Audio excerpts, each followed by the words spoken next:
Did you know that sometimes the people we love most leave us messages we don't find until we need them most? In early 2024, during her darkest moment after losing almost everyone she loved, she walked to her family's old bookshelf.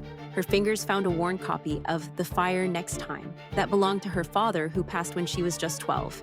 As she opened it, tears filled her eyes. Every page was covered in her dad's handwriting. He had highlighted passages about surviving hatred through love and staying strong when life gets impossible. In the margins, he wrote, "For my daughter, when the world tries to break her spirit." Her father had studied how James Baldwin survived during the civil rights era, taking notes about turning pain into purpose and finding God in chaos.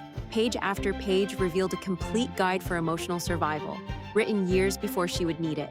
His final note promised that Baldwin's wisdom would carry her through anything life brought.